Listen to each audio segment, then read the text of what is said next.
Welcome in, ladies and gentlemen, to another episode of the Air Raid Hour. My name is Steve Mathis, joined as always by my co-host Dave Tilton. You can find him on Twitter at Tilt Money. Together, we are the Bills Guys. You can find us on Twitter, our show account at the Bills Guys, part of the Cover One Sports Network here.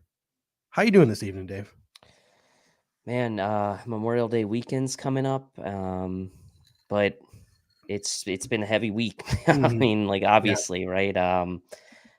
Between our Monday show and tonight's show, kind of a lot has happened. So heavy week for sure. Hoping everyone, is doing what they can for their families and making sure that they're keeping their kids safe and all. And man, it's tough to see some of these things that are happening, but try to stay positive, and we'll try to the best we can bring a positive distraction to this all, but obviously not dismissing anything that's happened, obviously. Yeah. Just to start things off tonight, I have to get this off my chest. I got a jabroni of the week that I got off my chest here. Jabroni, you are 3 seconds away, and the Rock means 3 seconds away from the Rock to lay the smackdown on your candy ass. Yeah, I can't stop you though. You keep using this word jabroni, and it's awesome. My jabroni of the week is anyone who is choosing to watch NBA basketball right now, as opposed to the Air Raid Hour. So I don't know how many NBA fans we have in the chat here, but the NBA playoffs, at least the Eastern and Western Conference Finals, have just been awful. Last night I tried to sit through Celtics Heat. So if you have any friends who are trying to subject themselves to playoff basketball and they also happen to like the Buffalo Bills, send them a text. Be like, put the remote down, switch over to your YouTube app, and head on over and watch the Air Raid Hour, because you don't want to be watching.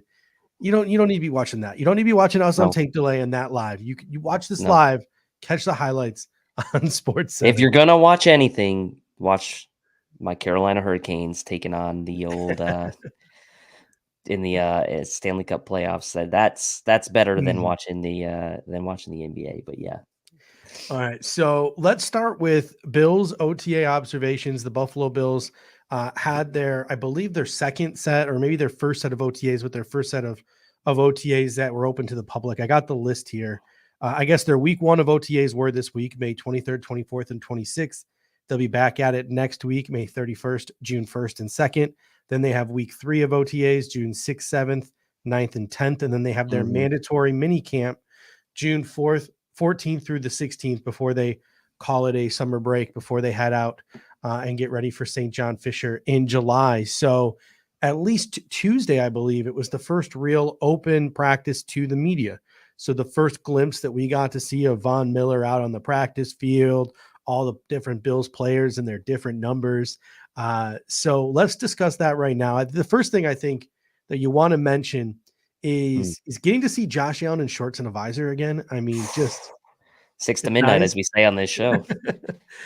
Just a nice thing to see. Anthony Prohaska made some really great comments last night on Disguised Coverage, talking about how, Josh Allen made it a point to start working with Ken Dorsey about communicating through the headset. So our QB1, the franchise quarterback of this team, those are the minor details that our starting quarterback is paying attention to. He wants to get with Ken Dorsey, wants to start communicating through the headset, because he realizes how important that is. I also want to note, other than Josh Allen, I hate all of the quarterback numbers on this roster. Like Case Keenum at 18 and Matt Barkley at 11, not doing it for me. No, I like backup QBs should be single digit numbers. That's just kind of where my head's at with the whole thing. But some weird number selections really across the board for some of the players. I mean, we've already talked about the punt god having an interesting choice of numbers. So yeah, I don't know how I feel about that, but hopefully we're not really seeing much of them. But I mean, do you think there was a conversation between Marquez Stevenson and Matt Barkley about I don't know if there was. Marquez Stevenson really dropped the ball like he was at OTAs yesterday and not taking some of that money. We'll get to that in a second. But speaking of Matt Barkley, I want to mention sort of the new overtime rules, right? Or not overtime rules, new practice squad rules. Practice squad. So they've sort of taken a lot of the COVID practice squad rules and they're ingraining it into the actual NFL rules, practice squad rules throughout the rest of the CBA. And one of those rules is you're allowed to have veteran players on your practice squad. So that really helps the Bills, I think. I don't think Matt Barkley is the type of player. I think he's the type of player that you can work out a deal with him. You can cut him. He's not going to go and pack his suitcases and play for 5 different teams. He'll easily just slide right onto the Bills practice squad, save them a roster spot, but they'll know that they have that emergency third string quarterback right there for them, but he's not wasting a practice or a roster spot. Yeah, no, not wasting a roster spot. And that is obviously the most important thing right now. I will say this though. I think, and I many people have kind of eloquently put this on Twitter. I know Bruce has, and a few others, like Merck, our good friend Merck on Twitter. Like, if you're gonna kind of try to see the silver lining in some of this pandemic stuff, right? Like the fact that we've got these new practice squad rules, and although they're slightly tweaked, they've largely remained in the spirit of keeping more guys on the roster and giving you a little bit more protection and keeping guys that you want to develop, I think was a smart move by the NFL overall, right? I think it was maybe less than 10 years ago where it was only 7 players on the practice squad and then it went up to 10 and now we have the new rules now. So I think that was smart by the NFL. It's kind of helped the sort of fringe type players get NFL coaching. And I feel like, and maybe like statistically, we can go back and check this out, but the feeling I have is that you see more guys given opportunities now than maybe you wouldn't have had in the past because of these rules, and they get that chance. So I would be very interested to see like 3-4 years now from now, when we've had these rules in place, say for like, 6-7 years, statistically, if more players that were on the practice squad end up getting chances to play in the NFL, it'll be very interesting. Pops Mafia comes in and says, where is Christian Wade? There was actually an article out today. He's trying to go back to play rugby in England. So Christian Wade no longer a part of the Buffalo Bills organization. And unfortunately, it doesn't appear that any other NFL team is showing some interest. So he's heading back overseas to play and get back into rugby, which he was a very good rugby player before making that transition to the National Football League. A second really important news story, I guess, that came out of OTAs yesterday. This one not so cool as Josh Allen in shorts, and that is Jordan Poyer among those not in attendance. Now it is voluntary, emphasis on the word voluntary here with OTAs. It's not a big deal that some of these veteran players are missing these practices. Other guys missing the practices include Micah Hyde, Roger Saffold, and Daquan Jones.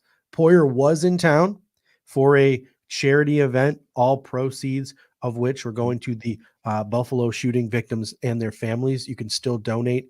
All of the links to donate to that cause are still in our description box, and all the information is in the bottom scroll as well. But he spoke with Sean McDermott at his charity softball event. This is per Sean McDermott, and he made it clear that he wants a new deal. What are your thoughts on Jordan Poyer, number one, wanting a new deal, and number two, not being there at the first day of voluntary OTAs? One, just right off the bat, I'm not worried about him not being there at the voluntary OTAs. That's number one. Look, you could probably go back to almost every elite team over the last decade plus and pick out one of those teams, bigger name players that weren't at voluntary OTAs, right? Like, it's not a big deal to me. Like, he probably doesn't need the rep. Like, he doesn't need the reps, one. And two, it's May, right? Like, and it's voluntary. So I'm not worried about that. On the contract side, I'm not surprised, right? I think this is something we all knew was the case. Like, he wants a new deal. He's been vocal about that, and the fact that Sean McDermott sort of had that conversation with him, it's not surprising to me. Do I think a deal will get done sometime this summer? That remains to be seen. I am in the Jordan Poyer camp. I would like to see a deal get done. And I would not, I would not mind seeing it being a short-term deal for higher money, like we've talked about in the past. Like, don't necessarily set yourself up 4 or 5 years. If you don't want to, give him a 2-year deal with some big money, and then see where you are another 2 years from now. So I would imagine that um, he wants this to maybe be like potentially his last contract, but the Bills maybe say like, hey, maybe we're not willing to give you that 4 or 5 year deal. So that's where I'm guessing. And if I'm not mistaken, Matthew got a 3-year contract, right? Yeah, I'm not 100% sure here. I think he got a 3-year deal. So I wouldn't mind a 3-year and then seeing kind of what happens. But look, he should get a new deal, in my opinion. Give him a new deal. But again, you have to make it work, and you have to be willing to make some sacrifices elsewhere in the future if that's the case. And Charles G comes in and says, give Poyer the Matthew deal. A lot of what goes into this is it's not just that simple, right? You have other people to think about, like Dawson Knox, whose deal is coming up at the end of the season as well. Possibly Tremaine Edmonds, if you're one of those people in that camp, because he is a much younger player than Jordan Poyer. I want to preface this by saying that, Jordan Poyer deserves a new deal. He's one of the best safeties in the National Football League. He was a first team All-Pro, but there's a lot of unknowns here. We don't know what it is he is asking for. Right. So if he wants just to tack on another year and add another $2-3 million and buff up the guarantees, I'm sure that a deal is going to be worked out relatively soon. But you mentioned, and someone else mentioned in the comment section there, if he wants a Tyrann Mathieu type of deal, or he wants 3 years, 4 years, the type of deal where he gets to retire as a Buffalo Bill and play well into his mid-30s. If I'm the Buffalo Bills, I'm probably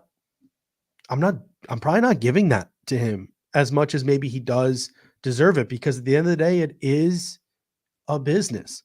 And the way the CBA is constructed, there's really no financial incentive for Jordan Poyer to sit out voluntary camp, training camp, or regular season games.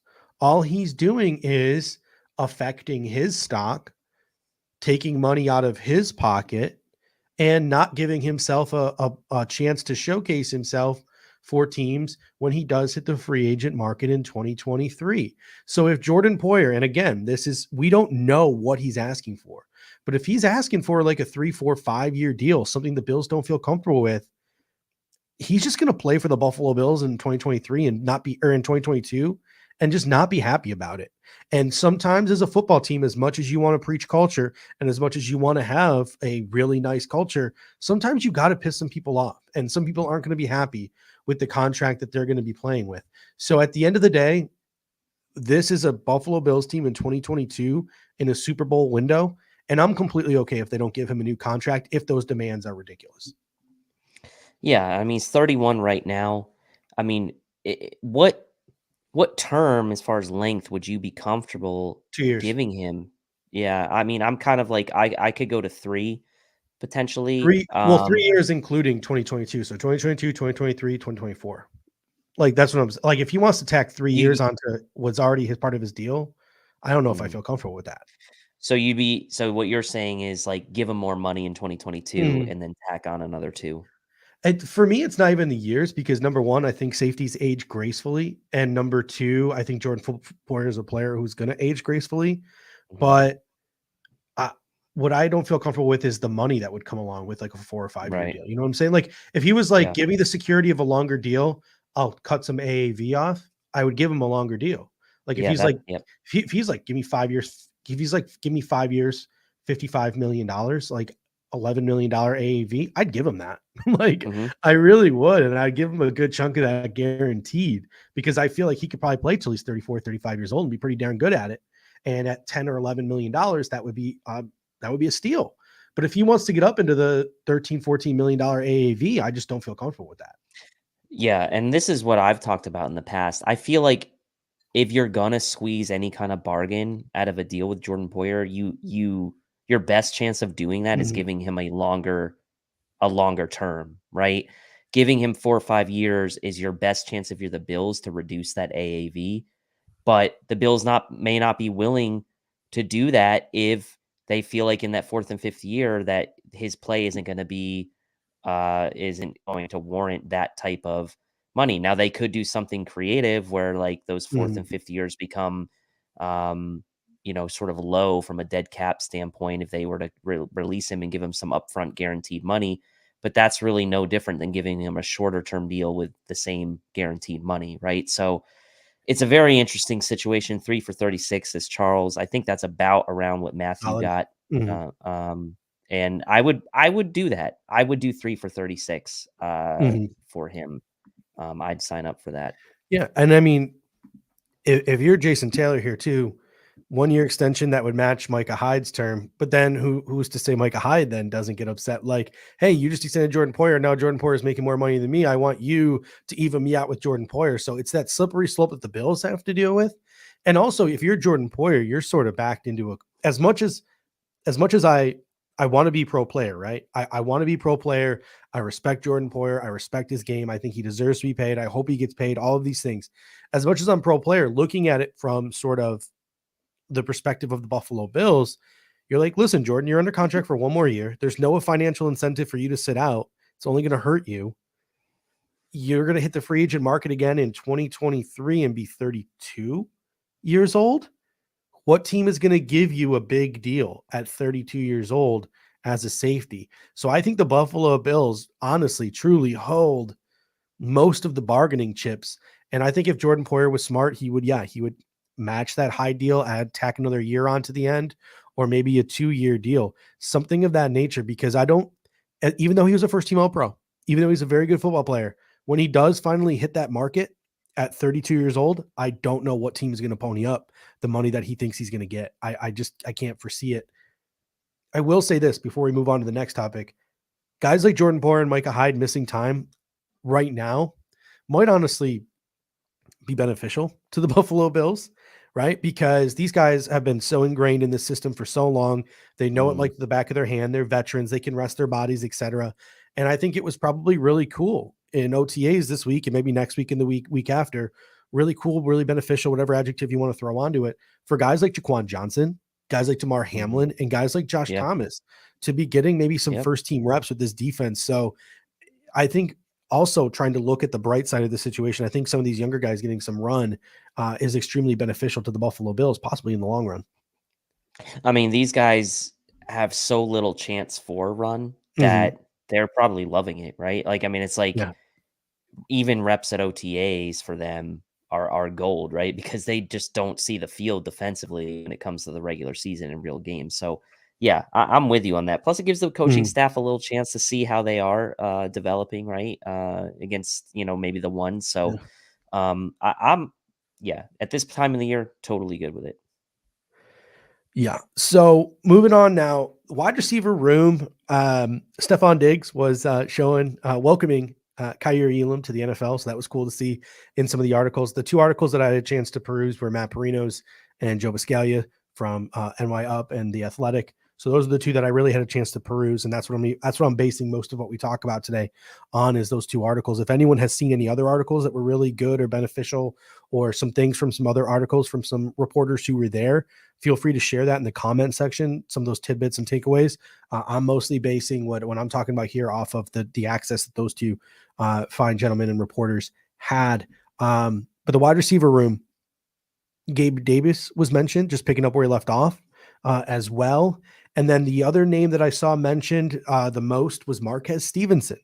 So Joe B mentioned that he ran one of his best routes since he became a Buffalo Bill, and he got really nice and open on a deep pass.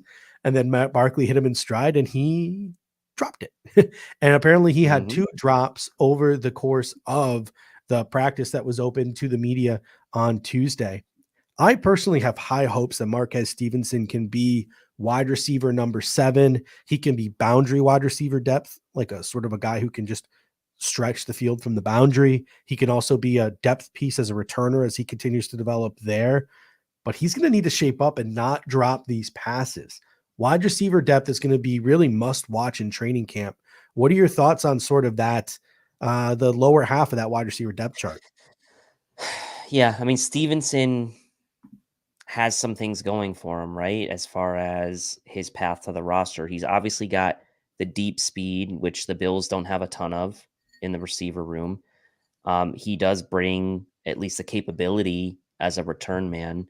And by, the accounts of Joe B's article, really showed some nice route running prowess in the reps he got. So that's something that kind of stood out to me because I'm like, okay, well, I didn't really necessarily think of Marquez Stevenson as this refined route runner, but by what at least we could glean from this one article from Joe, he was doing really well at getting, in and out of his routes and getting separation, but he was not catching the ball with his hands. He was catching it with his pads, and that's something that the Bills aren't going to really have a lot of patience with, I don't think, especially if you think about what is the number one thing you got to do when you catch punts, right? Like you cannot let that ball bounce off your pads, your chest plate, right? So it's not just about receiving as well when it comes to the hands. It's about fielding punts, and so he does have some nice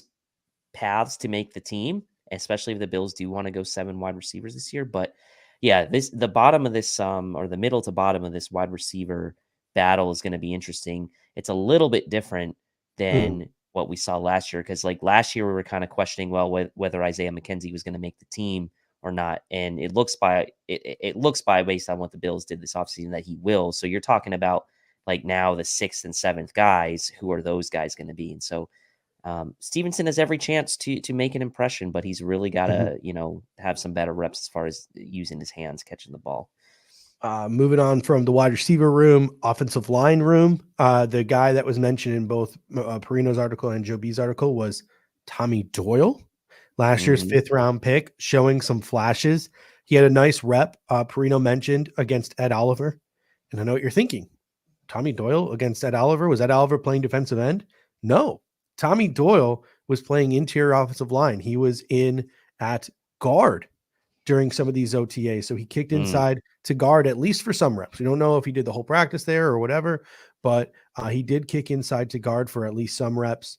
We've mentioned that on this show multiple times, that we could see some of these guys move around. We talked about Luke Tenuta, the other big tackle, possibly kicking in to guard because of Aaron Kromer and his philosophy. We had these conversations with Eric before the draft, and when we first brought Aaron Kromer back, and I sort of put that quote up there on Twitter, and I retweeted Eric's sort of thread that he had where Kromer talked about his philosophy at one of his offensive line camps.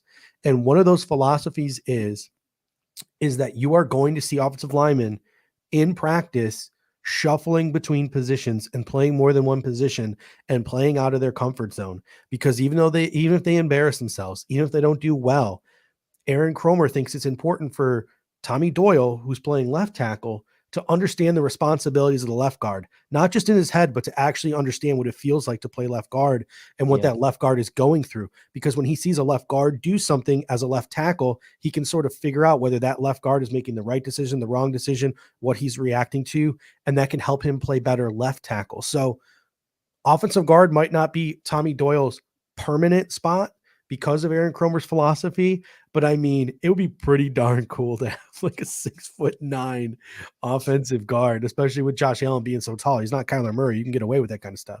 You can get away with that. And I love the philosophy, right? I love not just the mental side, but like the physical side as well. Like understanding what the guy next to you physically has to do, right? The complete picture of sort of what those reps are of the guys standing next to you. And it seems like with the Doyle playing inside and with Tenuta being drafted, which we're still kind of scratching our heads about, like why the Bills didn't draft the guard. I know they signed some UDFAs, but it certainly seems like their approach is that like we have a better handle, or maybe we feel better about potentially taking guys that are tackles and moving them inside as opposed to guys that are guards and moving them outside. So that's kind of how I'm gleaning into this as far as like Cromer's philosophy. It certainly seems like that based on sort of how they drafted and the fact that Tommy Doyle was getting reps on the interior, that they're more comfortable sliding guys from the outside in than from the inside out. Zen Bills fan comes in and says, Spencer Brown's procedure is concerning. I'm not gonna lie to you, I didn't actually even see what the procedure was. I saw that he wasn't practicing. He was there. I don't know that it's been disclosed what it was. I just know that Sean McDermott said he had a procedure. Okay. You can assume, I guess most would assume that it was probably his back, which is, yes, concerning. So it'll be interesting to see what that was or if that ever does actually come out. But something definitely to keep an eye on. Is he at practice next week? Is he at practice the week after? Is he practicing by the time of mandatory OTAs in mid-June? Is he back by the start of training camp? Things like that. So that'll be interesting to monitor. And it's also important, I guess, to have David Quessenberry in the fold as well now, with maybe some questions surrounding Spencer Brown. On to the defensive line and some notes on the defensive line. You mentioned some of those UDFA guards that we signed, and Shaq Lawson was sort of welcoming them to the NFL. We'll get to that in a bit. But first, Von Miller flashing his pass rush repertoire. Deion, he had a couple of moves on Deion Dawkins, would have been sacks had they been playing in the game, etc. Deion Dawkins commented that he's happy to have a guy like Von Miller on his side, on his team, so he doesn't have to go up against him, especially week one. We're going to get to that in a little bit. You already see sort of Von Miller mentoring the new guys as he's himself getting acclimated to this defense. What are your thoughts on just everything that Von Miller brings to this Buffalo Bills defense? I mean, let's not undersell the importance that Von Miller can have on not just the impact he can have directly, but on the impact he can have on the rest of those guys. Like, the Bills obviously consciously made the decision to not bring back guys like Jerry Hughes and Mario Addison. It left the room very young, right? With AJ Epinesa, Groot, and Basham. In comes Von Miller to now make an impression on these guys. He's setting an example, right? He's a champion. He's a closer. There was, I think, a blurb in the Joe B article about how, like, there was a rep he wasn't happy about that he had of himself, and he like gave himself a self-punishment. He like ran a sprint or something. And so that's setting an example for a guy that doesn't have to prove anything, but is still out there holding himself accountable. And that's going to permeate to these younger guys. And we know, like, Jordan Poyer and Trey White are kind of like been the stars, or if you want to say like the kind of leaders of that defense. Jordan Poyer, the emotional leader, but Von Miller, technically and tactically could be a very important leader on this defense. And you've now got sort of that alpha guy on the defense, like you do now, to complement the offense with Josh and Diggs, right? You've got this alpha, like true alpha on the defense in Von Miller. And that is Aaron makes this point all the time. He's like, I keep forgetting we've signed Von Miller. And it's like, it's weird, right? It's like, we have Von Miller. It is so crazy still. I mean, this is a guy who, and Chuck Revere comes in and says, was Von playing end? Hand up or hand down, he's a defensive end. I know he's listed as a linebacker, but he's not a linebacker. The Buffalo Bills are not going to use him like they used like Lorenzo Alexander. Like, Lorenzo used to drop into coverage all the time. Von's not going to do that. He's a defensive end, an edge rusher, whatever you want to call him.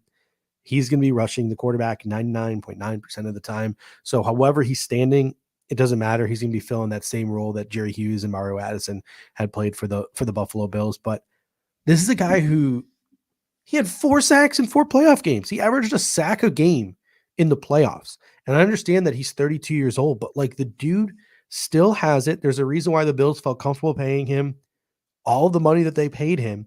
And you're right. Like, Aaron made that point. Like, we now have a Stephon Diggs caliber player, veteran player, alpha type of player on the defensive side of the football too. And he's going to bring along with him all of those different things. And he's going to free up other players to be the best version of themselves, whether it's taking pressure off of Tremaine Edmonds, taking pressure off of the secondary, whether it be Jordan Poyer, Micah Hyde, the cornerbacks. He's going to make everybody around him better. And you're already seeing it And again, it's OTAs. They're playing in shorts. I get this, but what are two names that I kept seeing over and over again in all of the different practice reports? Gregory Rousseau and Ed Oliver were having themselves some good OTA practices. And a lot of that has to do with the attention that a guy like Von Miller brings. So he's just going to make this entire defense better. I really do believe in my heart of hearts that this is the guy that's going to put us over the top. I mean, he has to, right? I mean, the Bills are basically, emptying the chamber right now and like doing everything they possibly can to go for it this year, right? I mean, yes, this year, but like this window right now with Von Miller, with Stephon Diggs, with Josh Allen, with Jordan Poyer and Micah Hyde still here, right? With Ed Oliver still on his rookie, like this is not necessarily the end all be all year, but man, you're going to be hard pressed to find another year probably in the future where the Bills have as good a chance to win a Super Bowl as they do this year. This might be their best chance they have.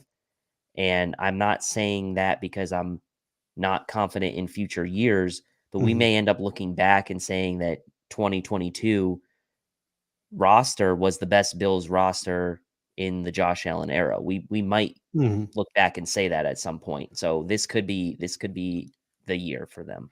And Billy Williams comes in and says Ed Oliver will no longer get doubled. Aaron Donald had an effect on Von Miller, right? Like everyone, when he was in LA, was so concerned about Aaron Donald that it took some attention and some focus away from Von Miller. It might just be the reverse effect now that he's in Buffalo. Von Miller might take attention away from that interior guy, and a guy like Ed Oliver, maybe Ed Oliver starts to get his sack numbers up, right? Maybe you start to see sack numbers from Ed Oliver like you saw from Marcel Darius in his heyday when he was playing under guys like Jim Schwartz. And we just have these attacking style defensive tackles now between Jordan Phillips and Tim Settle and all these different guys. I'm really looking forward to seeing how it all comes together week one when they finally get on the football field and start playing for serious. Not so much the vanilla preseason stuff, but the actual for serious stuff week one of the season. But speaking of that, there are some other names on this defense. And the other big thing that was mentioned was Boogie Basham. Number one, switching to Jerry Hughes's number of 55. Deion Dawkins said the guys were calling him Jerry, having a good time with that. I looked for days and days for like a picture of Boogie Basham because a lot of people said he had slimmed down, his body composition looked different, etc. Finally found one. The Bills posted like 90 pictures from OTAs, and he was like right there in the middle, like 35th or 36th picture. He looks unrecognizable. He looks completely different. Now, some people might look at that as a good thing. Like, man, that was a 5 tech trying to play defensive end last year. Other people might say, well, we're still waiting on AJ Epinesa to figure his stuff out. So whether it's AJ, I'm not so much worried about Gregory Rousseau because if Gregory Rousseau never becomes a sack guy, I don't care. I think he plays a role as a length and strength run defender. It's the Boogie Bashams, it's the AJ Epinesas, it's the Shaq Lawsons of the world. We really need to make sure that at least one or two of these guys step up and become an auxiliary pass rusher on this football team. And that's definitely something we're going to be keeping our eyes on over the course of OTAs and training camp. I mean, the microscope, if you're talking about, the microscope on those three guys, I think there's less of a microscope on Greg Rousseau because I think he's already kind of, I wouldn't say he's proven himself, obviously, but he had flashes as a rookie, and the thought is that he'll continue to develop. The microscope really, number one is on AJ Epinesa, and then number two on Boogie Basham, right? Because AJ Epinesa has been in the system for a year longer than Basham, but it's very interesting to see the kind of the path that Basham's on now too, which is kind of mirroring in a way what AJ Epinesa did, right? Slimming down, the tapeworm diet, the tapeworm diet, reporting that he's looking more explosive. Okay, it's one report, right? But look, I had thought, well, maybe his chance of getting on the field was sliding inside on passing rush down, on passing downs, and him being an inside rusher. But now with him slimming down, that's probably not the case. And if it is the case, like, is he going to be as effective? Maybe, right? Maybe that's still a role for him. But yeah, this is going to be fascinating to see what happens and with Basham. Jessica Tennis comes in and says, "Is Boogie looking like Bruce?" I would say Groot would probably be body composition wise closer to Bush to Bruce. That one picture of Boogie that I saw in the 55, he looked like 260, Yeah. like 265. Like he looked like he was down almost. Like he kind of sort of looked like Jerry Hughes in that 55. So he was slim. Now, again, there were no pads and things on. So that could have played a role in what he looked like. But I mean, he had a lot of baby fat last year. Like everyone looked at him last year and said, this dude needs to slim down. But you had AJ Epinesa, who came in at 280, right? He admitted he slimmed down into the 240s. I mean, he lost 40 pounds. Then he says he's back up to 260, 265, but AJ Epinesa doesn't look a lick over 255, 260. I would like AJ Epinesa to get into the 265 to 270 range. I would like Boogie Basham to be in the 265 to 270 range. These dudes aren't these bendy edges that can afford to be too light.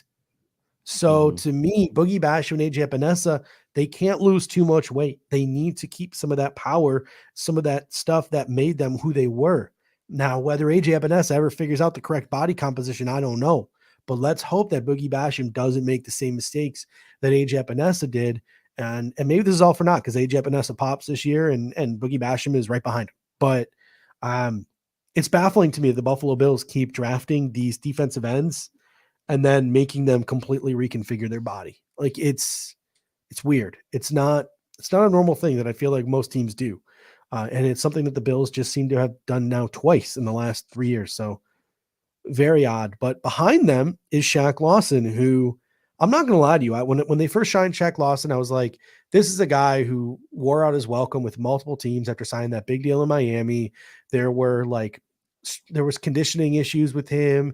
Maybe that's why he didn't sign with the Bills earlier, et cetera, all these different things. And I'm like, he signed a 1-year minimal deal. I wouldn't be surprised if he gets cut. Like he doesn't even make the 53-man roster, but he's out here the first week of OTAs and they said he's taking these third stringers to school, which is what you'd expect from a guy who was a first round pick and had played years and years and years in this league. But if Shaq Lawson is back in Buffalo, he's got his head back on right, and he's sort of back into that zone where he was in his contract year. This is a guy who could be a really nice fallback option if Boogie Basham and AJ Epinesa don't develop in the way you expect them to. And this is the thing, right? Like with Shaq Lawson in the mix, this isn't Mario Addison and Jerry Hughes taking reps away from guys like Basham and Epinesa. Like Basham and Epinesa are going to be ahead of Shaq Lawson on the depth chart, or at least they should be initially, right? So so that maybe it's more about like them feeling the push from behind them, right? And getting the push from, a veteran who was a first round pick and has some strengths as well, as opposed to being kind of, in the shadows, so to speak, behind guys like Addison and Hughes who were the starters, right? And so I think that maybe that kind of role reversal and having a guy push them from behind instead of trying to follow along could be a benefit to them. And I don't hate that the Bills are trying different things here because really you've invested heavy draft capital in these three guys. Groot aside, I'll speak more about Basham and Epinesa. Those are 2 second-round picks right there within the last 3 years. These guys need to show something now, right? I mean, like otherwise, a guy like Shaq Lawson could find himself getting more playing time than maybe people want, or maybe that people think. So, yeah, I'm with you on that. My last question here before we move on to sort of the cornerbacks is 3 years ago, right? It was like, well, we've added Quentin Jefferson, we added Vernon Butler, we added Mario Addison.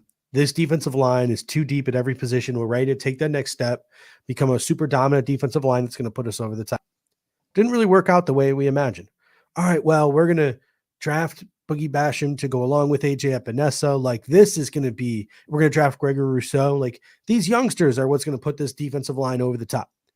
Again, solid, but didn't exactly quite work out the way we hoped it would. Now we've shed some dead weight, the Vernon Butler, the Star Latule's. We've gotten really young at edge. We've added Von Miller. We brought Jordan Phillips back. You obviously have Tim Settle and Daquan Jones. Do we finally now see the defensive line reclamation, one that works, one that finally is for it seems like every year we get our hopes up for this defensive line, then they let us down. Is this the year the defensive line doesn't let us down? And this is the defensive line that puts us over the top. Yeah, you're right. I mean, 3 years, 3 different configurations. I like this configuration the best as far as personnel combination that we've had. And I like kind of where the guys are in their sort of potential and trajectory that we have, right? I like Groot going into his second year. I like Ed Oliver going into this year with guys like, Rousseau and Miller on the on the sides behind him. I like that we have Daquan Jones and Tim Settle now as well. So I do believe that like this is the best unit the Bills have assembled on the defensive line in the last 3 years. And that's after saying that I've liked it was probably this time the last 2 off seasons I was saying I liked the defensive line composition in prior years as well. But I will say I do like this one the best of the last 3 years. And I do think it has the potential to be, more of an impact defensive line, let's say, than it has been the last couple years, as opposed to being like a solid defensive line. And like, the sack numbers are there. Look statistically, the Bills, maybe they didn't get them in the right moments or it was kind of skewed in certain games, but impact plays, right? That's what I'm looking for this year out of this defensive line, really making an impact in critical moments in the games. And that's what guys like Von Miller are known for. So yes, I mean, a lot of this hinges on him, but he's made some of the biggest plays in his career in big games and in big moments. So I would say it's their best chance. All right, on to the secondary now. The cornerback position specifically, Sean McDermott mentioned in his press conference, Trey White is on pace to return from his torn ACL. Joe Biscaglia did the math. That would put his return, if he's on pace for a normal ACL injury, week 2 versus the Tennessee Titans. So there are some options here for the Buffalo Bills. You could rush him back or have him come back on pace, which would be week 2. You would probably just keep him on the active 53-man roster, give him that first week off, then give him that 10-day rest to get prepared for the home opener against the Titans. With the new IR rule that is now permanent through the rest of the CBA, unless amended, I think you can have upwards of 6 players go on to IR and then return, but they have to sit out a minimum of 4 weeks. So he could return in week number 5 if he was placed on IR. Or you could obviously save the injured reserve designation, the 1 of 6, and you could put him on the physically unable to participate list, and he could be back by the Kansas City Chiefs game. Mr. Diggs comes in and says, please no rush.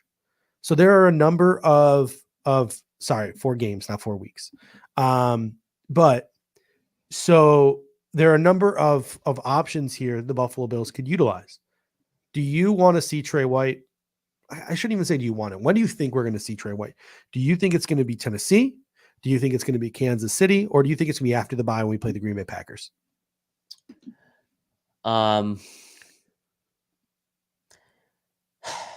think it could come down to roster decisions, right? When it comes to making the 53, like if he's not quite 100% and the Bills have some tough roster decisions to make, like who to keep on the active roster, and they're kind of deciding between 2 guys, I could see them putting him on IR and him missing the first 4 games.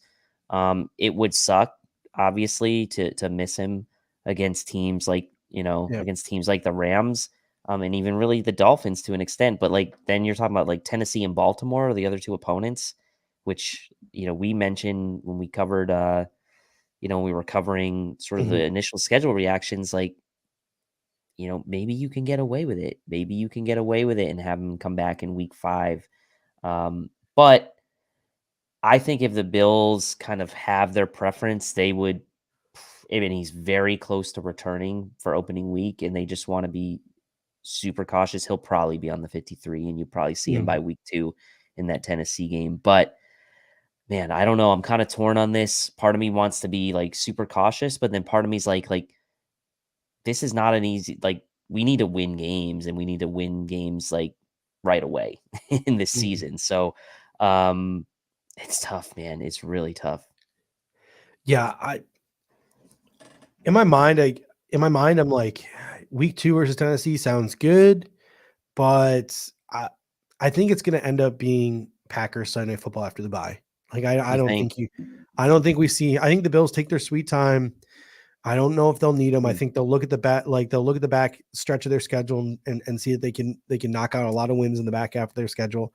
I think the Bills will be super cautious with it unless there's something crazy that happens. I don't think we see Trey White until after the bye week when we play the Green Bay Packers in Sunday Night Football. So that's just me, but and who knows, maybe Kaiir Elam's camp, like how he does a training camp, could play a factor in how quickly the Buffalo Bills want to rush a guy like Trey White back.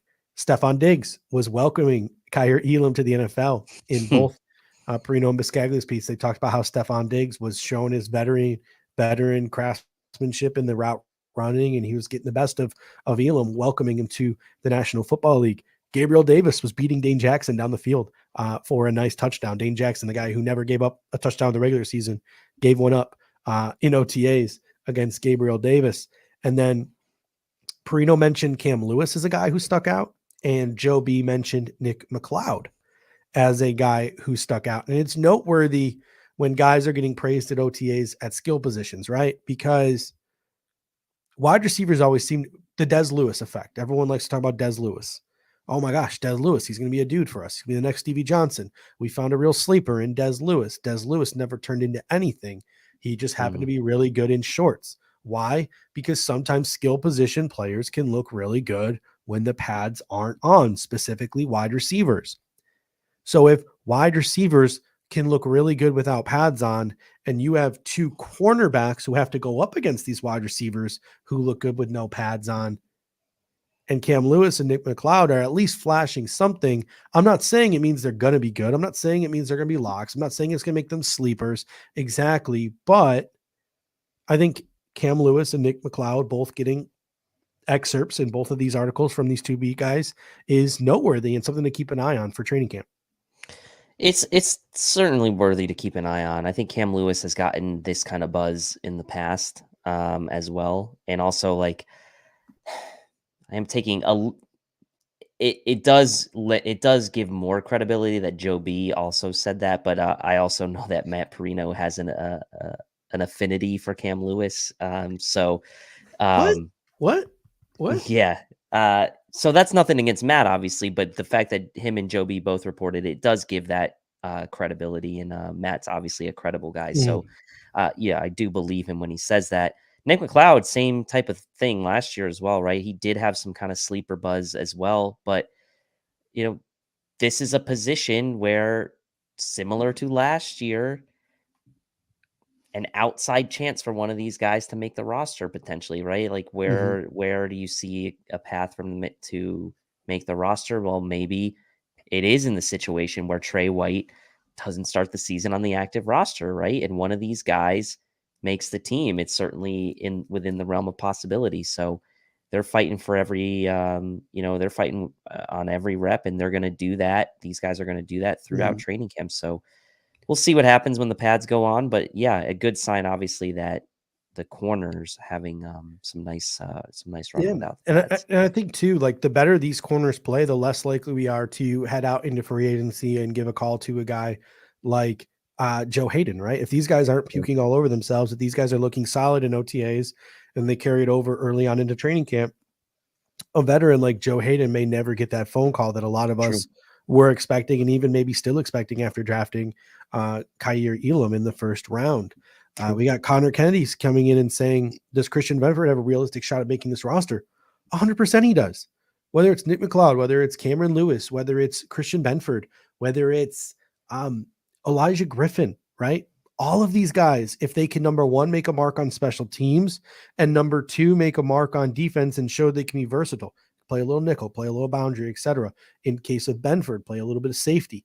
Benford was a really good special teamer at Villanova, or at least had the traits to be a good special teamer. So for these guys, it's all about showing your value on special teams, showing you're not going to puke all over yourself if you are put into a position to have to play during a football game, showing you a potential to be more than just a reserve player, all of these things. And one excerpt in an article during the first OTA session is not going to garner anyone a roster spot, but it's just makes you hopeful, and it makes you maybe keep a closer eye. Training camp is where this is going to be settled. Preseason is where this is going to be settled. It's not going to be settled on May 23rd. Like, that's not where this is going to get settled. So I'm team Cam Lewis, Nick McLeod right now. But if Christian Benford or Elijah Griffin, want to, put their hat in the ring and start making some plays when we get into the next couple of weeks of OTAs, or we get into training camp, I'm all for it. Because, what did Chan Gailey say? Iron sharpens iron, baby. Competition brings out the best. And you have guys who are fighting like dogs to make the bottom half of this roster, because this roster is so deep. And I think that's one of the things that makes really good teams even better. On top of just having really good football players have to fight tooth and nail for a roster spot on your football team. And that makes everybody better because of the way they're pushing starters in practice, etc. So just having that competition, having that culture, these people who are literally fighting for their careers and their livelihoods in the bottom half of this roster, it just makes everybody better. It does. And, Chan Gailey, for as much as wasn't that successful as a head coach, he did have some nice words of wisdom there. And we've said iron sharpens iron at least 1,000 times on the show. So that's Chan Gailey's lasting mark on this franchise. What was the other one? Waterbug. Yeah, we think about adding a waterbug running back. Next thing you know, they're drafting CJ Spiller 8th overall. Oh my God, don't even, man.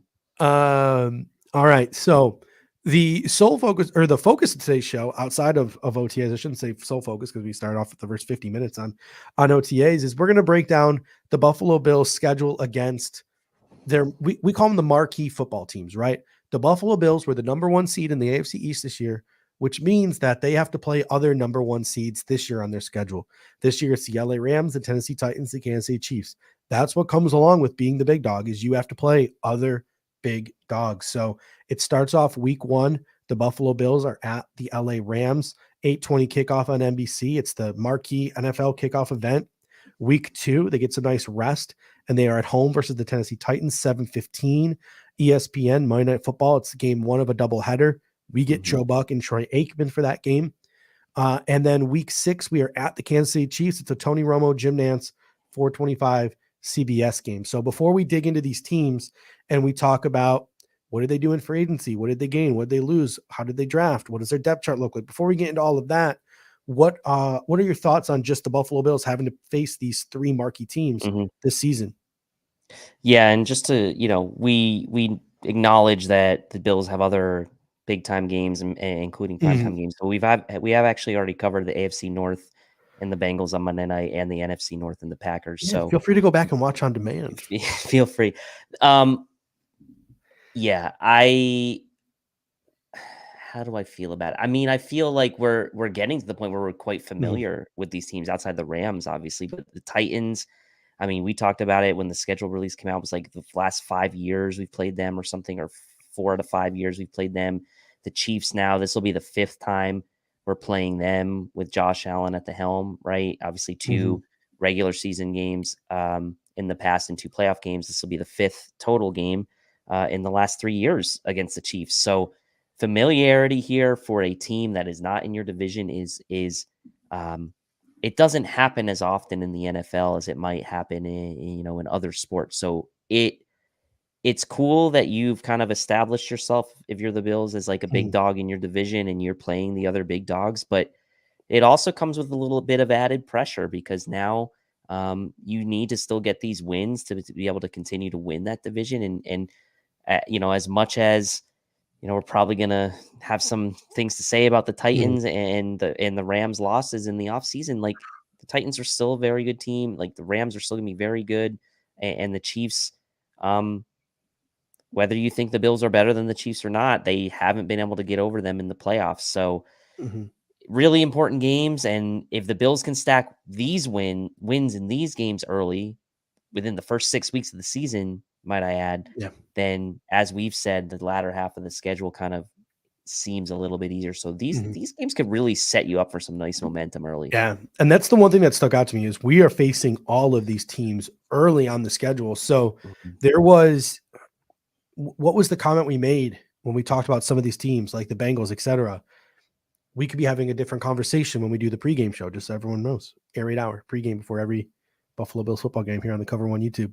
About 2 hours before kickoff, we always come on. Join us if you haven't already. But we could be having completely different conversations about these football teams week 15, 16 than we are about these teams that we're going to play early on the season. Barring preseason injuries, barring maybe some early injuries to the Kansas City Chiefs, a lot of the talking points that we're going to be talking about tonight are probably going to be the talking points that we talk about on that pregame show. Mm-hmm. So getting these teams early, I think, especially with the Rams and the Titans, going to be, I think, an advantage to the Bills.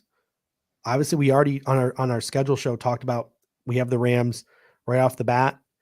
We get our only West Coast really travel game right off the bat. Then we get all that time to rest for the Titans and reset our schedule. That's a perk. On top of that, there's a lot of turnover in LA and there's a lot of turnover in Tennessee on that roster. So you're also going to catch them while they're going through those growing pains, which is another thing I think is an advantage for the Buffalo Bills. Kansas City is going to have some growing pains as well, but they're going to have 5 weeks to figure that out before they play the Buffalo Bills. So it's going to be a little bit different. So let's start here with the LA Rams coaching staff. Little shakeup with Kevin O'Connell heading to Minnesota to become the head coach. They have tapped Kentucky offensive coordinator Liam Cohen to be their new offensive coordinator, but obviously he does not call the plays. Head coach Sean McVay calls the plays. Raheem Morris, who for some reason did not get a head coaching job, one of my biggest beefs this offseason, returns as their defensive coordinator, and they have one of the better special teams coordinators in the business in Joe DeCamillis. So the coaching staff remaining mostly intact, at least the play callers. Free agency is where it got freaky for the Rams. They had some big names. Allen Robinson, who could have a career revitalization now that he's finally has an offensive coordinator with a pulse and a quarterback with a pulse in LA. Bobby Wagner brings that veteran leadership to LA. They added Riley Dixon to replace Johnny Hecker. Those are the free agent additions, or the notable ones. But these are all of the names that the LA Rams have to replace, and Robinson and Wagner play a little bit of a role in this. Andrew Whitworth, Von Miller, Odell Beckham Jr., Darius Williams, Austin Corbett, Sebastian Joseph Day, Robert Woods, Johnny Hecker, and even Ogbonya Okoronkwo, who had 4 or 5 sacks a season for them. They lost a ton of production on the offensive, the defensive, and even special teams sides of the football. In the draft, not a lot of draft picks, as per usual. Les Snead, fuck them picks. The notable ones were Logan Bruce, who's probably going to be a plug-and-play right guard, Jacoby Durant at the corner, Kyrie Williams, the running back, who I thought was a great pick for them, by the way. And then they added Darion Kendrick and Darian Hardy late. I think Darian Hardy could be the steal of this draft, one of the steals of this draft, if he can sort of develop into that Okoronkwo type of role. I really like Daniel Hardy, but we'll get into that later. What were your thoughts on the LA Rams offseason? Not surprised kind of how things went for them. I mean, this seems to happen to a lot of Super Bowl teams. Somehow didn't really happen too much to the Bucs a couple years ago. But I mean, I remember back to when the Giants won the Super Bowl and people were picking off their roster and the Bills signed Kavika Mitchell. And I was all excited. Oh, we got Kavika Mitchell from the Super Bowl winning Giants. And then wasn't much of anything. So like this happens to Super Bowl teams. Obviously we know the Rams, fuck them picks, as you said. And I mean, look, for as much as they lost, I think like they at least replaced some elements of their losses with some big names, right? Bobby Wagner, comes in. They were probably, weakest as far as their defense as a whole at the linebacker position. They add like a stud middle linebacker there and a leader as well, right? To go along with Aaron Donald. So you have Bobby Wagner playing behind Aaron Donald. That's pretty nice of the Rams. And then Allen Robinson, perennially underrated receiver, getting out of Chicago and now getting to play with Matthew Stafford. He's got to be so happy about that. Obviously losing Robert Woods and Odell Beckham hurts the Rams, but like, to be honest, I think Allen Robinson as a receiver, he brings you the reliability of a Robert Woods, but he also brings you maybe, a little bit more of the complete package as a receiver than a Robert Woods. Like, he can do a little bit more for you as a receiver than maybe Robert Woods could. And Odell Beckham was only there for part of the year, obviously made an impact for them down the stretch, but it got injured in the Super Bowl. Didn't necessarily, I don't know that they're going to feel that as much. And they have Van Jefferson kind of up and coming, who I think was pretty solid. So they still have Cooper Kupp, Allen Robinson, Van Jefferson, right? So let's not pretend like they're like the cupboard is bare there for them, right? Cooper Kupp's probably arguably the best receiver in the NFL right now. So it's still a very strong roster. Draft picks, they didn't have any. I do find it a little bit ironic that they were laughing at the Patriots for drafting Cole Strange when they didn't really even have any draft picks. So they took a guard that could have been Cole Strange that they thought they were going to get in the third round. Yeah. So look, still a very good roster. Still going to be very good on offense. Joseph Noteboom's going to probably slide in that Andrew Whitworth left tackle role, and the offensive line, is still going to be okay. So they still have Jalen Ramsey. They still have star power all over with Aaron Donald. So this team is not in shambles by any means. They're still a very, very good team. If you're the Buffalo Bills, what you are going to see on the Thursday night opener from the LA Rams could be a glimpse into our future as Bills fans, right? Our hope next year is that we are hosting this Thursday night game and that we are raising a Super Bowl banner. But with that comes some tough decisions. Jordan Poyer is a pending free agent. Dawson Knox, his contract is up. Devin Singletary, his contract is up. Ed Oliver, you have his 5th-year option, but his future is in question. Tremaine Edmonds. There are all these players whose futures are in doubt, and that's what happens when you are a successful football team and you have to pay in order to be successful, right? So the LA Rams are losing a dozen name players. They're raising a banner though, but they're raising a banner. So if you're the Buffalo Bills, this could be a glimpse into your future. As a fan, it's a tough pill to swallow. It is a tough pill to swallow, losing all these favorite players whose jersey you own, who you've grown to love and adore over years and years and years, who brought you so much success, but that's the cost. That's the cost.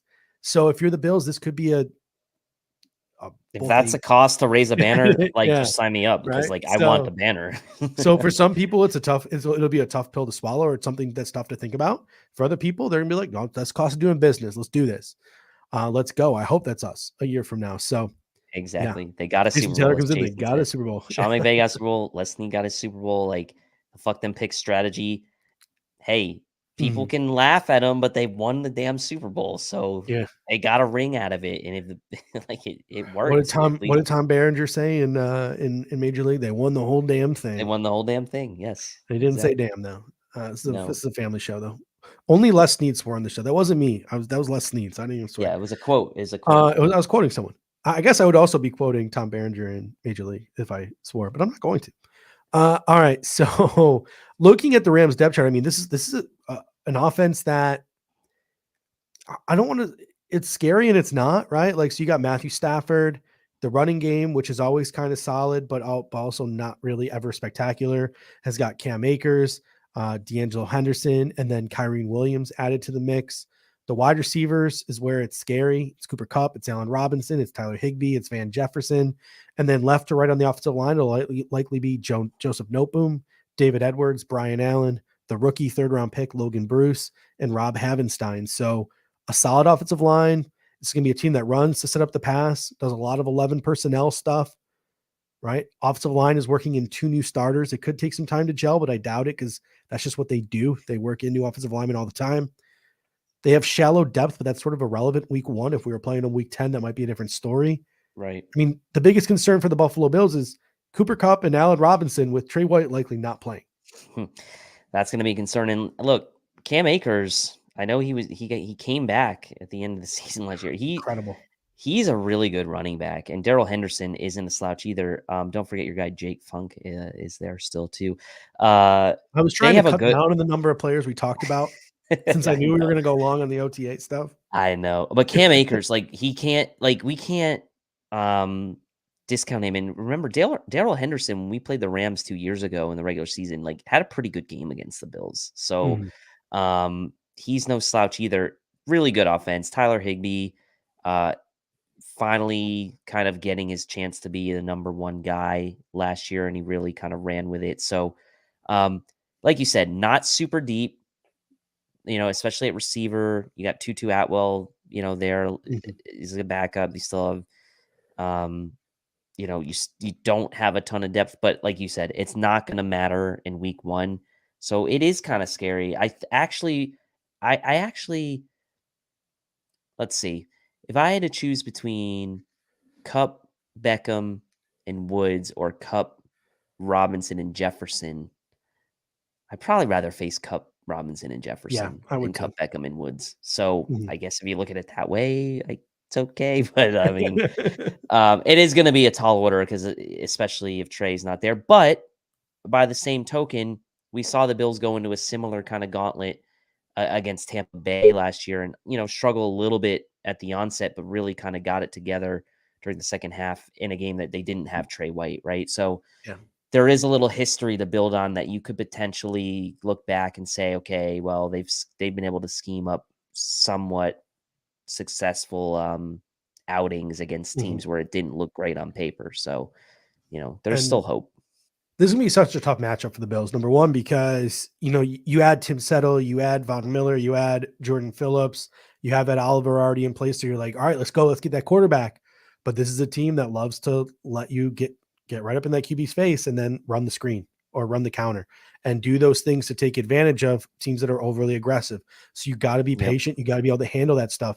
And Teron Johnson, that's gonna be the guy that I'm gonna be talking about pregame. Number 7, you're gonna have to live up to that new number. You can switch your number. You want to wear the number 7. You got to be a big dog, and you're going to have to go mano a mano versus Cooper Kupp that game, and Still you are going to have to do some damage against Cooper Kupp. So it's going to be on Teron Johnson. It's going to be on the defense being patient, not trying to be overtly aggressive, which is probably what's going to be their nature this year. Like they're going to want to pin their ears back. They're going to go sack the quarterback. They're going to want to go prove to the league and to the fans that this is what they're all about. But it's going to be tough because that's the kind of team that's going to really take advantage of it. So, don't be too shocked if the Buffalo Bills play a little bit more conservative, less pin the ears back when they play that team like the LA Rams, because that's just what they do to people. Along the defense, obviously they got Robinson and Gaines to go along with Aaron Donald on that defensive line. So there's still some pieces there. Edge rushers, they have Leonard Floyd. Justin Hollins is going to slot into that Von Miller role. Not a lot of depth there. Bobby Brown on the interior, Terrell Lewis, Daniel Hardy, who I think is a real sleeper out of Montana State, sort of as an edge rusher. Linebacker, they got 2 good ones in Bobby Wagner and the up-and-comer Ernest Jones. They also have a depth linebacker in Traven Howard. In the secondary, you got Jalen Ramsey, but on top of that, it's David Long is the new CB2. Who knows? Maybe Robert Rochelle or Jacoby Durant steals that from him in camp. You got Troy Hill, who's a very good nickel. And at safety, you got Jordan Fuller and Nick Scott with 2 younger guys who have yet to really develop, I think, into what the Rams want them to in Tyler Rapp and one of my favorite draft prospects a couple of years ago, Terrell Burgess. So maybe one of those 2 finally emerges in training camp and is a starter by the time we're talking week 1. But Donald, Floyd, Wagner, Ramsey, these are game-breaking talents. Robinson and Donald are enough just to free other guys up along that defensive front. They're a well-coached unit. The Bills are going to have to execute series after series. There can't be any wasted motion week 1. Cannot be any wasted motion. The Rams have an elite player at each level in the defense, right? Between Donald, Wagner, and Ramsey. So Bills are gonna have their hands filled, right? It was not Jamar Chase, Joe Burrow was sacked 7 times or something in the Super Bowl, something like that. So the Bills offensive line is gonna have to be ready in week 1. And I mean, it's fortunate, at least now prognosticating, that they should be their best, their starting unit, right? There shouldn't be any injury concerns. Hopefully, knock on wood, that Bills are going into that game with full strength on their offensive line and have it sort of situated, but they're going to have to be ready to play, right? It cannot be a Steelers situation from a year ago where your offensive line in week 1 just gets abused because you weren't ready to play. Because if that happens against Aaron Donald and the rest of this defense, it's going to be a long day. It's going to be a long day, and Josh Allen's going to have to do a lot of stuff on his own, which is not necessarily always a bad thing, but you don't want him to have to be running for his life in week 1, and sort of put in the same situation that we saw in week 1 last year against the Steelers. So the Bills need to be ready. The Bills need to be ready for this defense. It's kind of early for this type of analysis. Like, this is the kind of stuff you usually hear 45 minutes before kickoff. But like, this is the type of game where first week of the season, you're getting your bearings. As long as your defense is holding the Rams in check for the most part, it's one of those games where a punt or two here or there is not going to bother me. I'm not looking for the Buffalo. It'd be wonderful if the Buffalo Bills just go and recreate what they did against the New England Patriots, right? And they don't punt. It'd be wonderful. And I'll be all for that. But this is a world where if we punt 3, 4, 5 times, I'm okay with that, as long as we're not letting Aaron Donald strip sack people. As long as we're not letting Jalen Ramsey make game-changing interceptions, and we're and letting them flip the field and do things like that. If you have to punt 3 or 4 times just to get your bearings straight, as long as you do eventually produce the points you need to produce, get up there, score 20 plus points, to me, I'm a little bit okay with that, just because of the absolute game-breaking talent with guys like Bobby Wagner, Aaron Donald, and Jalen Ramsey they have on this defense. If it comes down to special teams, their unit obviously isn't as good as it used to be, but Matt Gay is a solid punter. Riley Dixon is a solid kicker. Riley Gay is a solid punter. I'm just screwing everything up now. Riley Dixon is a solid punter, replacing Johnny Hecker, who was an elite punter. Maybe Cameron Dicker, the kicker from Texas, works his way and beats one of these guys, but I doubt it. And then in the return game, they have Brandon Powell and Tutu Atwell, who they right now seemingly wasted a 2nd-round draft pick on. So that's another guy who could play a role if he starts to progress and develop. So Tutu Atwell has other Rams draft pick vibes from years ago, who bounced around the league. What was his name? Return guy, went to Dallas for a couple years. Oh, Tavon Austin. Yeah. All right. So Amy Wagner comes in and says, excuse us, gentlemen, for chatting off topic. Go Bills. And by the way, Judge, you are so on point tonight. Thank you. I appreciate it. I didn't even read the comment before. I just saw my name. I didn't actually read this guy's ego. Stroke his ego.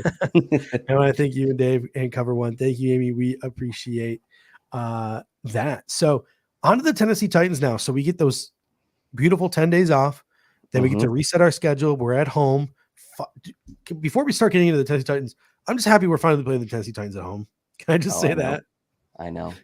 I love the Chiefs at home in a game that's not played on like a Tuesday night too. That would be great. But the coaching staff, it all returns the same. Mike Vrabel is the head coach. Todd Downing is the offensive coordinator. Shane Bowen is the defensive coordinator, and Craig Ackerman is the special teams coordinator. Free agency, it was Austin Hooper, which is a nice pickup for them because their tight end struggled last year. And Jamarco Jones, a nice swing tackle, which is good for them because their tackles are always hurt. But then their damage was done in the draft. I mean, that is. Don't forget they got Robert Woods too. Don't forget that. Yeah, they got Robert Woods. They traded for Robert Woods. I should have added that as well. So they added Robert Woods. And then in the draft, it was Treylon Burks, Roger McCreary, Nicholas Petit-Frere, Malik Willis, Hassan Haskins, Chigon Gankwu, Kyle Phillips. I mean, absolutely loaded draft class up front early. And they even got Chance Campbell late, who I think could be a dude for them in the future, but just not week 1. So what do you think about their offseason, where it seems like, is this a team that's willing to take a step back in order to maybe eventually is this a team that's weaning off of Ryan Tannehill and Derrick Henry and leaning into a future of Malik Willis? I don't know. Or did Malik Willis just happen to fall into their laps? Yeah. I mean, it's hard to say. It's hard for me to say whether the Titans got better or worse in the offseason. Like, you lost AJ Brown. I mean, during the draft, obviously traded him during the draft, and you had brought Robert Woods in, right? Mm-hmm. So you were thinking, okay, well, maybe we're going into the season with Robert Woods and AJ Brown as our top 2 receivers, and then you trade AJ Brown during the draft. But the rest of the roster, as far as like their starting units, like, it relatively unchanged, right? Like, I mean, it's not like, especially on defense, like, not all that different. Still free good, agency, really good defense. Yes. I mean, free agency, yes. Austin Hooper, like, selective, right? Very selective. And then, like you said, the draft, I loved so many of the players they drafted, right? And like we said with the Packers, like we said with the Packers when we did the NFC North show, like this draft could really come down to like it was for the Packers with Christian Watson, Treylon Burks for the Titans, because they're going to have to answer for years, basically, or at least as long as Vrabel's there. You traded away AJ Brown to get Treylon Burks, basically, right? And so that's going to be a big talking point. As much as I love the rest of their draft class, like we love Petit Frere, we love Kyle Phillips, Malik Willis in the 3rd round, Hassan Haskins is a closer at the goal line. I'm not saying he's Derrick Henry, but he's not necessarily like a compliment to Derrick Henry, I would say, from a skill set standpoint. But you're right. And then even guys as UDFAs like Reggie Roberson, who have some injury history, but like high potential, like they really did a nice job in the draft. So they're still going to be a very good team.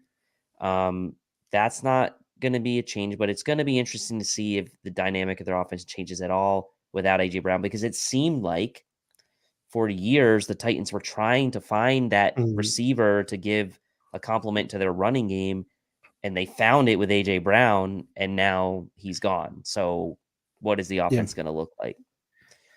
Yeah. And it's Ronald coming in with a great point. He says no more AJ Brown burning us in those crossers. Oh my God. Yeah. Hey, listen, AJ Brown, man, I mean, guy's just a dude. But I look at this, like, don't get me wrong. I kind of sort of dig what the Titans did this offseason.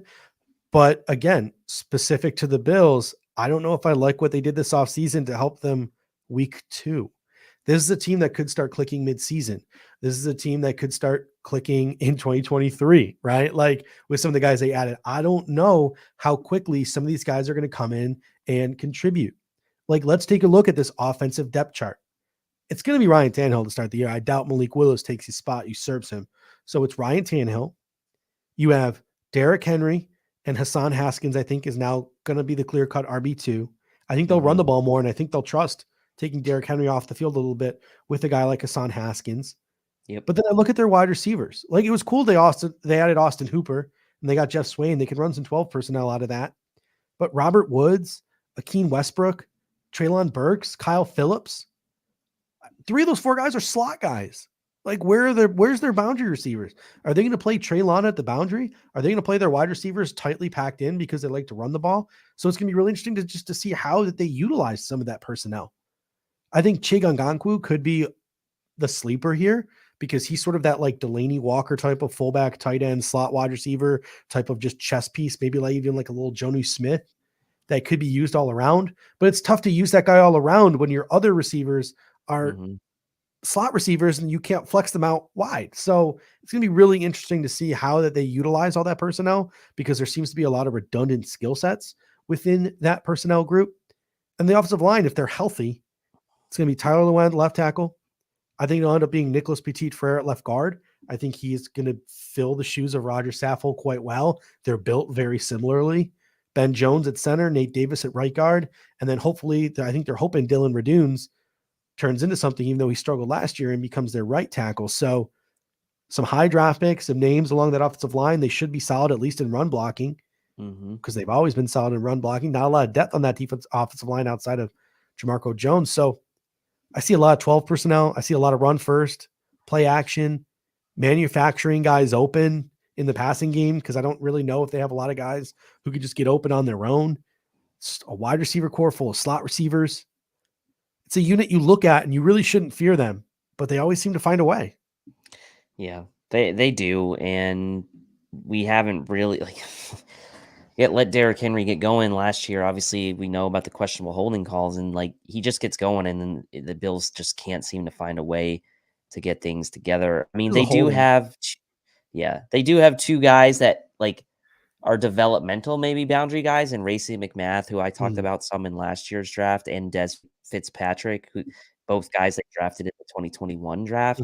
But they're, that's a 4th round pick and a 6th round pick. So like, are you really like, what are your expectations out of those guys if you're looking for something on the boundary? I don't know that you can have super high expectations for that.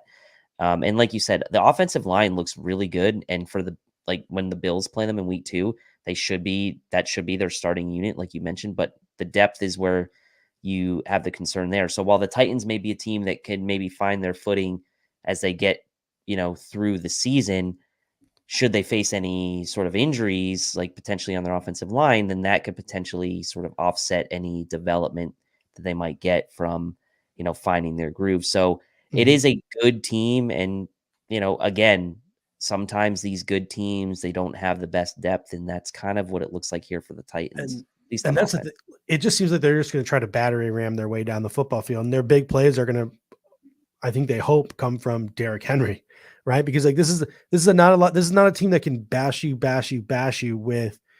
with Derrick Henry and then try to go over the top, because there really aren't a lot of guys in this offense that can go over the top and create that big play like an AJ Brown would have been able to in years past, or even a Julio Jones when he was healthy, etc. So this is a team, man. Like, I don't know, like last year, week 1, they did not show up and they got crushed by the Arizona Cardinals. So is this another like Tennessee Titans team that takes 3 or 4 weeks to find their footing, and the Bills can take advantage of that early and really hopefully it doesn't make a game of it? But if you're the Buffalo Bills and you let Derrick Henry average 4 yards per carry, 5 yards per carry, well, then you're in trouble, right? Because then they're in a lot of third and shorts, and they have some guys in Treylon Burks, Robert Woods, the tight ends, etc. The running game, obviously, who they can make do, and they can work their way down the field, and they can sort of do some things. So then the defense, which we're about to get to, if they can just work their way down the field, milk a ton of clock, this is a defense that can force a timely turnover. This is a defense that can maybe hold you to scoring less points than you would typically score. And that's what keeps the Tennessee Titans in the football game. I mean, looking at this defense of the Tennessee Titans, along the defensive line, you got Jeffrey Simmons, you got Autry, you got Tart, you got Naquan Jones, your guy from NC State, Laurel Murchison. So they're pretty stout along the defensive line. They have 2 premier edge rushers in Harold Landry and Bud Dupree. Linebacker has always sort of been a weakness for them. Zach Cunningham, second David Long of the night, because David Long is also CB2 for the Rams. David Long. Yes. They got Christian Fulton, Caleb Farley, Roger McCreary in the secondary, Elijah Molden, Buster Screen, Kevin Byard, Amari Hooker. That's a borderline elite defense. Like, they're a really, really good defense. They're stout up front. They got elite pass rushers, versatile chess pieces in the secondary. Roger McCreary could easily move into the slot. Elijah Molden moves to safety. So that could be something that you end up seeing by the time the Bills play them week 2. This defense is going to be physical. They're going to get turnovers. They're what wins you the football game. They're scary. It's a good defense. And you mentioned, I mean, Jeffrey Simmons is like their Aaron Donald, if you will. I mean, it's a slightly different position, but I mean, he's an absolute stud.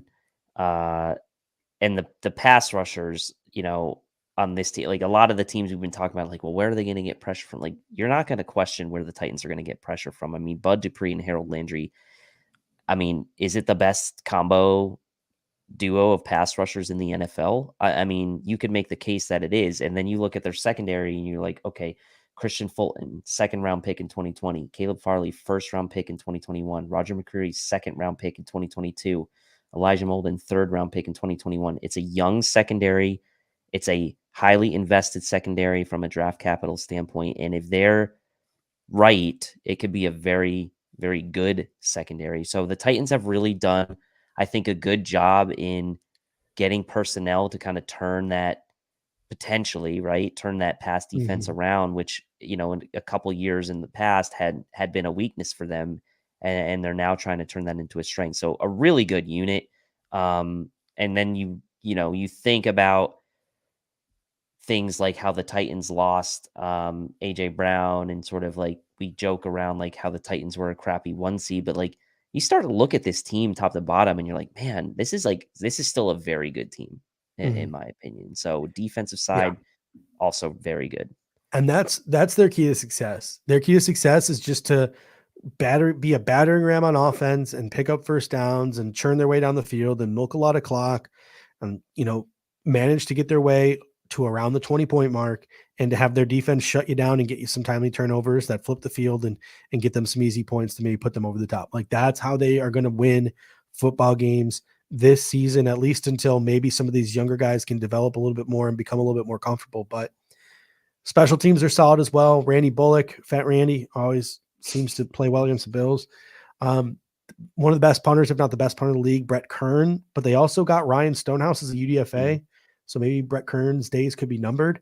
And then in the return game, they have Trent Cannon to return kicks, and they got Kyle Phillips to return punts. So a solid unit there for Tennessee on special teams. And that leads us to the final team here for this rundown of these marquee opponents, these number one seeds. And that is the Bills' new rival, right? The Kansas City Chiefs. And once again, we have to go to Arrowhead. Their coaching staff remained intact. It's Andy Reid, it's Eric Bieniemy, it's Steve Spagnuolo, it's Dave Taub. You look at some of the changes they've made this offseason. Obviously, Tyreek Hill is gone. That is the big one. They've also lost Shavarius Ward, who was a very good cornerback for them. Tyrann Mathieu, the safety, Melvin Ingram, the edge rusher, Demarcus Robinson is gone as well. Jerron Reed, Mike Hughes, Byron Pringle, Darrell Williams. So even some of their rotational players have been chipped away. They added the likes of Rojo, Ronald Jones. They added Juju Smith-Schuster, Marquez Valdez-Scantling as receivers. They've added Justin Reed to sort of replace Tyrann Mathieu at safety.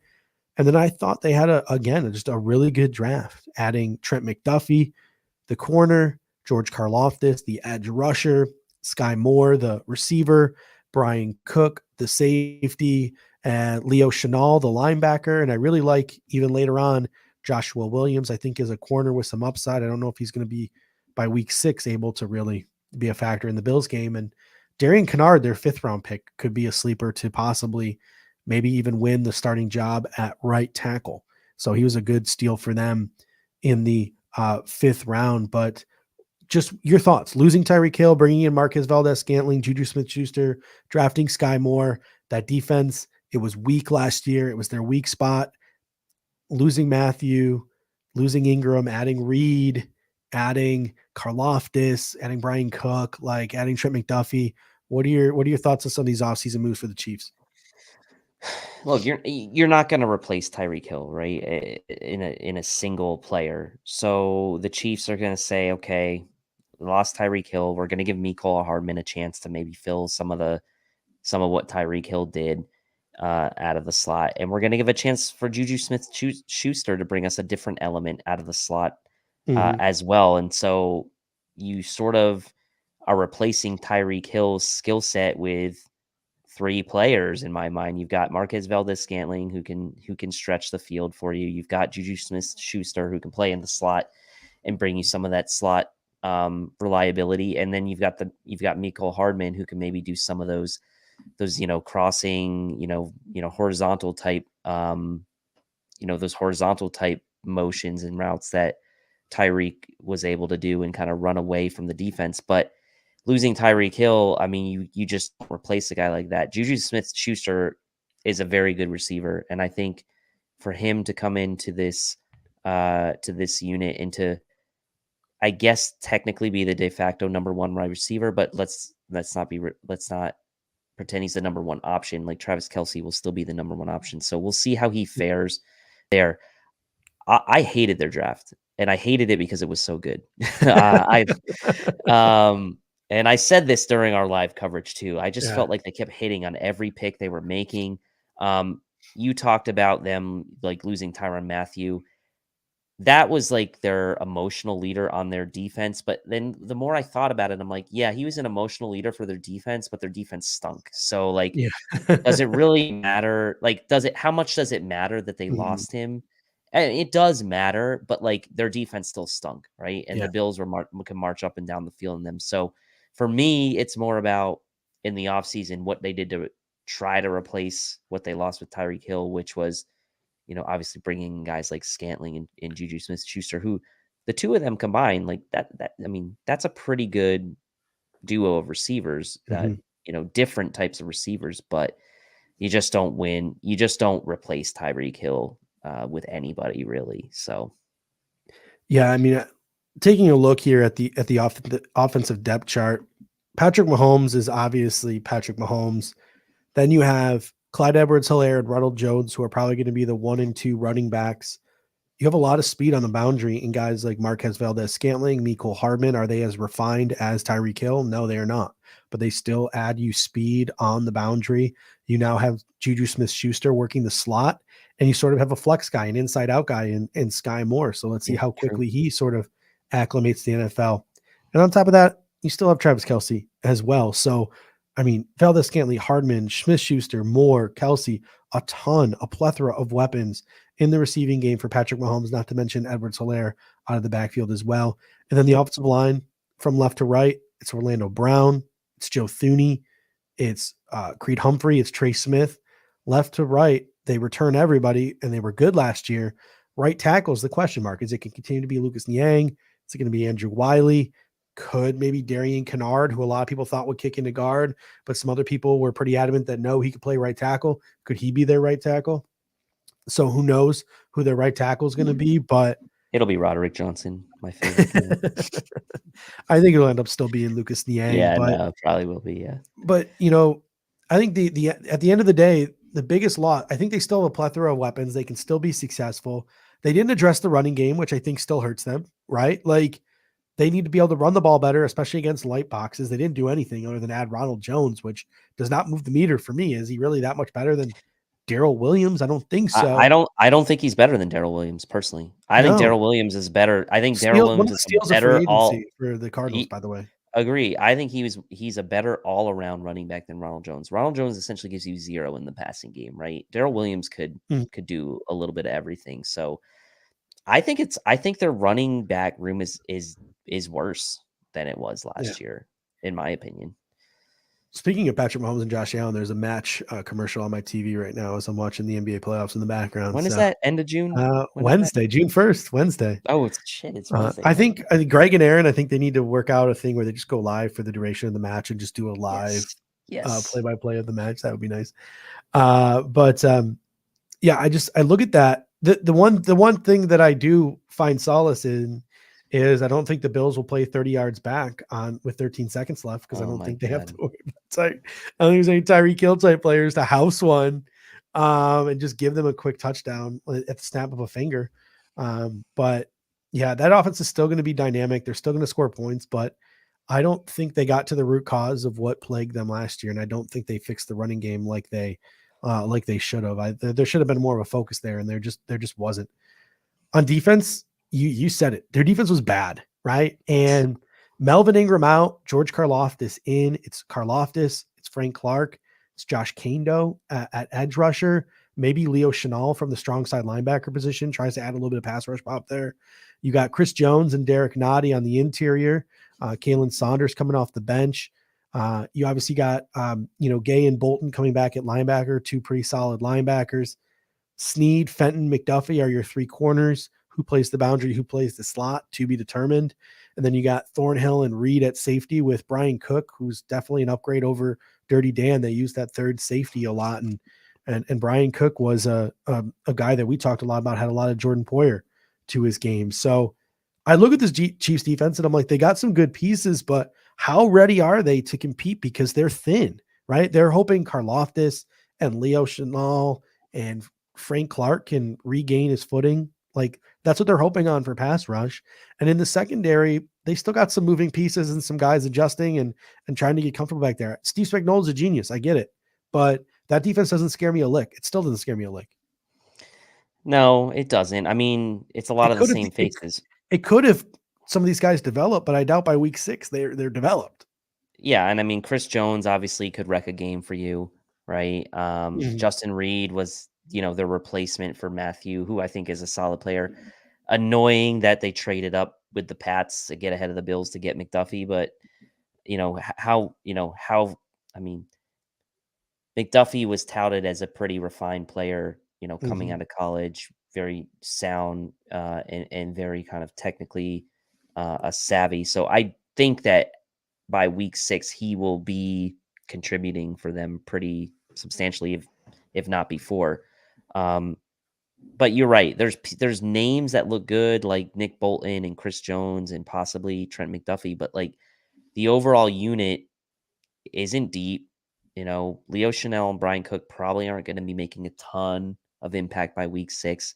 And I just don't see this defense being consistent all year. And like you said, Steve Spagnuolo is great. And for a game or two, or even like spots within a game, they can make an impact and they can get some sacks or get some big plays. But there should be no issue moving the ball on this defense if you're the Bills. Yeah, I mean, like Karloftis from like their defensive line, like Karloftis, Chris Jones, Derek Nottie, Frank Clark, like name recognition, some good young players, etc. But like they can't play 100% of the snaps. And I mean, who's coming off the bench? Mike Dana, Josh Kando, Kalen Saunders, like just not a lot of things that scare you in that defensive line rotation. And I just feel like while they're still young, guys like McDuffie can be picked apart by a guy like Josh Allen, a guy like, Snead. Is he going to, with Snead and McDuffie, who's the slot now? Because Snead was always the slot guy. Does Snead now move out to the boundary and McDuffie moves into the slot? Does McDuffie play the boundary, et cetera? So I just feel like there's a lot of spots where the Bills can take advantage. And I'm not saying it's not a good defense, but it's nowhere near elite. And the Buffalo Bills have an elite offense, in my opinion. So not something that should be too concerning. Their special teams is good, though. I mean, Harrison Bucker is Harrison Bucker. Townsend is a really good punter. And then they got Mecole Hardman in the return game. So their return game is also very good just special teams. Solid unit. All right. So looking at these three teams, Titans, Rams, Chiefs, what's our record got to be in these three games? To me, it's got to be 2-1. 2-1. I agree. 2-1. These are three very, very good teams. Like the number ones, like you said, I mean, the Titans were the number one seed in the AFC. The Rams are Super Bowl champs, and the Chiefs are that team that's constantly, I shouldn't say constantly, but 2 years in a row has knocked us out of the playoffs. So three very tough opponents. If you go 2-1 against this group of three teams, you've done really well, in my opinion. All right. So that'll just about do it for us tonight, ladies and gentlemen. We try to keep these post-draft shows at least under. We went a little long tonight because we have finally had some Bills-related stuff to talk about. Yeah. So keeping it a tight, like hour 45-ish this evening.